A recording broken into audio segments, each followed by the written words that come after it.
High বন্ধুরা, তো দুপুরবেলা ভাত খাওয়ার পরে চলে এসেছি। দিদি বদমাইশি করছে। দুপুরবেলা ভাত খাওয়ার পরে চলে এসেছি এখানে নিয়ে আমড়া মাখা।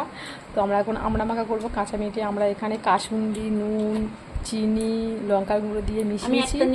তো ওইটা আমি খাচ্ছিলাম। আমি যেটা খাচ্ছিলাম সেটা মা নিয়ে নিচ্ছিল। এটা আমি খাচ্ছিলাম, খেতে খেতে রেখে দিচ্ছি। এটা মা পছন্দ। ওই মা আমরা খেতে ব্যস্ত। চলো আমিও খাই। আমি বললাম বললো তো।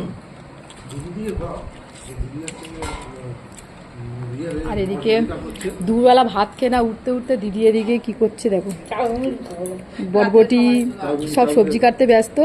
চাউমিন খাবে বলে। চাউ খেতে আমার হেভি লাগে। সারাদিন আমাদের বাড়িতে শুধু খাওয়ার, সত্যি সত্যি সারাদিন খাওয়াই ব্যস্ত। খেতেই ভালো লাগে। তোমরা কারা কারা কাঁচা মিঠে আমরা খেতে পছন্দ করো? আমরা মোটা হওয়ার চলে আসো তাড়াতাড়ি ঝটপট, ঝটপট। কারণ